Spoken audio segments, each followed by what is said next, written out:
ఆన్లైన్లో సెల్ చేయాలనుకుంటున్నారా? ఎలా స్టార్ట్ చేయాలో తెలియట్లేదా?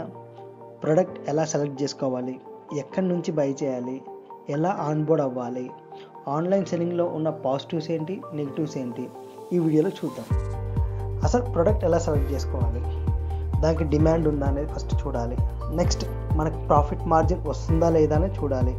అండ్ దానికి కాంపిటీటర్స్ ఎవరు ఉన్నారు ఆన్లైన్లో, మనం వాళ్ళకన్నా తక్కువ ప్రైస్కి మనం సెల్ చేయగలుగుతామా లేదా అనేది చూడాలి. And logistics, weight of the product, ఎందుకంటే వెయిట్ ఎక్కువ ఉంటే మనం లాజిస్టిక్కి ఎక్కువ పే చేయాలన్నమాట. దానివల్ల మనకి ప్రాఫిట్ మార్జిన్ అనేది తగ్గుతూ ఉంటుంది అన్నమాట. ప్రొడక్ట్ ఎక్కడ పర్చేస్ చేయాలి, ఇందులో 4 వేస్ ఉంటాయండి. లోకల్ హోల్సేల్ మార్కెట్స్, సెకండ్ వచ్చేసి మ్యానుఫ్యాక్చరర్స్, థర్డ్ వచ్చేసి B2B మార్కెట్ ప్లేసెస్, ఫోర్త్ వచ్చేసి ఇంపోర్ట్స్. ఫస్ట్ వచ్చేసి లోకల్ హోల్సేలర్స్ అండి. మన ఉన్న ఏరియాలో లోకల్ హోల్సేల్ మార్కెట్కి వెళ్ళి మనం పర్చేస్ చేసుకోవచ్చు.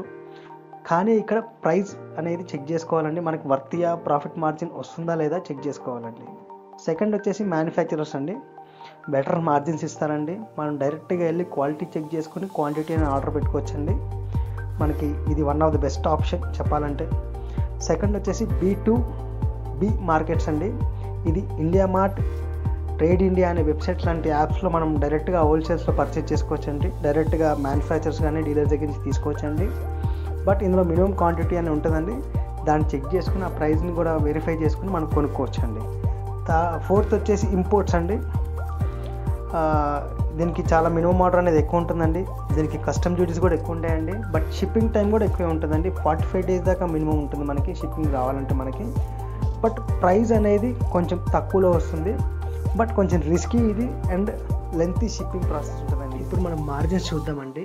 సపోజ్ మన ప్రొడక్ట్ కాస్ట్ వచ్చేసి 100 రూపీస్ ఉంటే ప్లాట్ఫామ్ ఫీజ్ ఒక 20 వేసుకోండి, ప్యాకింగ్ ఒక 10 రూపీస్ వేసుకోండి, కొరియర్ ఒక 50 రూపీస్ వేసుకోండి, ప్రమోషన్స్కి ఒక 5 రూపీస్. యాడ్స్ అనేది మీరు యాడ్స్ రన్ చేస్తే ఎక్కువ మీ ప్రోడక్ట్ ప్రమోట్ అయ్యి దానివల్ల మీకు ఎక్కువ ఆర్డర్స్ అనేవి వస్తాయండి. యాడ్స్ మ్యాక్సిమం మ్యాండేటరీయే. 10% 10 రూపీస్ వేస్తున్నాను. రిటర్న్స్ కూడా కామన్ అండి, 10 to 20% వస్తాయి అన్నమాట. సో నేను క్యాజువల్గా 10 రూపీస్ వేస్తున్నాను. సో టోటల్ కాస్ట్ వచ్చేసి చెక్ చేద్దాం మనం ఎంత పడుతుందో. మనకి 205 రూపీస్ పడుతుందండి. సపోజ్ మన అదే ప్రోడక్ట్ని మనం 250కి సెల్ చేస్తే మన ప్రాఫిట్ వచ్చేసి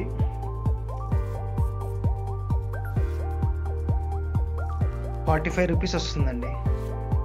సపోజ్ మన ప్రోడక్ట్ 200 రూపీస్ వేసుకున్నామండి, ప్లాట్ఫామ్ ఫీ 40, ప్యాకింగ్ వచ్చేసి ఒక 30 రూపీస్, కొరియర్ వచ్చేసి ఒక 60 రూపీస్, ప్రమోషన్స్ వచ్చేసి ఒక 10 రూపీస్, యాడ్స్ ఒక 20 రూపీస్, రిటర్న్స్ ఒక 20 రూపీస్.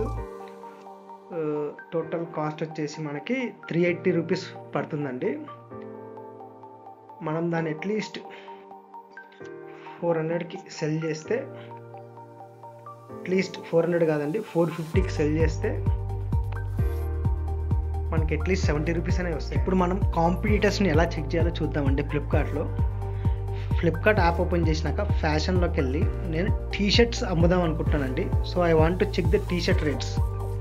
సో టీషర్ట్స్, సో మీరు ఇక్కడ చూడొచ్చు full hands, half hands, sweater types, sweatshirts అన్నీ ఉన్నాయండి. మీరు ఏ టైప్ ఆఫ్ ప్రోడక్ట్ అమ్మాలనుకుంటున్నారో ఆ ప్రోడక్ట్ చూడండి ఫస్ట్. అసలు ఎంత పడుతుంది ప్రైస్? 320 రూపీస్ పడుతుంది. మనకు ఎంత వస్తుంది, మనం ఎంతకి సెల్ చేయగలుగుతాం, మనం వీళ్ళకన్నా తక్కువ రేట్కి ఇవ్వగలుగుతామా లేదా అనేది మనం ఒకసారి చెక్ చేసుకోవాలండి. ఫస్ట్ బిజినెస్లోకి కానీ అమెజాన్లో కానీ ఆన్బోర్డ్ అవ్వాలంటే ఏం డాక్యుమెంట్స్ కావాలి చూద్దాం. ఇప్పుడు PAN card, GST, bank details, cancelled cheque కానీ లేదా పాస్బుక్ కానీ మ్యాండేటరీ అండి. ఐడి ప్రూఫ్ వచ్చేసి Aadhaar card or passport. Last వచ్చేసి business address proof. Flipkart seller account ఎలా క్రియేట్ చేసుకోవాలో చూసుకుందామండి. గూగుల్లోకి వెళ్ళినాక ఫ్లిప్కార్ట్ సెల్లర్ అకౌంట్ అని కొట్టండి. seller.flipkart.com అని వస్తుందండి, క్లిక్ చేయండి. క్లిక్ చేసినాక స్టార్ట్ సెల్లింగ్ అని క్లిక్ చేయండి. క్లిక్ చేసినాక మీకు ఒక ఫామ్ వస్తుంది. Phone number, mail ID and me pan అనేది మ్యాండేటరీ అండి. అండ్ GST ఎంటర్ చేసిన తర్వాత మీకు పాస్వర్డ్ క్రియేషన్ వస్తుందండి. పాస్వర్డ్ క్రియేషన్ అయిన తర్వాత సో ప్రాఫిట్ మార్జిన్ అనేది చాలా ఇంపార్టెంట్ అండి. మీరు డైరెక్ట్గా నేను 100 రూపీస్ కొనేస్తా 200కి అమ్మేస్తా అంటే అది వర్కౌట్ అవ్వదండి. మీరు ఛార్జెస్ మొత్తం చూసారు కదా, ఆ ఛార్జెస్ చూసినాక మీరు ఎంత అమ్మితే మీకు ప్రాఫిట్ వస్తుందో ఆ అమౌంట్కి అసలు వర్కౌట్ అవుతుందో లేదో ఫస్ట్ చెక్ చేసుకోండి. ఎందుకంటే స్టార్ట్ చేయకముందే ఇవన్నీ చెక్ చేసుకుంటే బెటర్ అండి చాలా.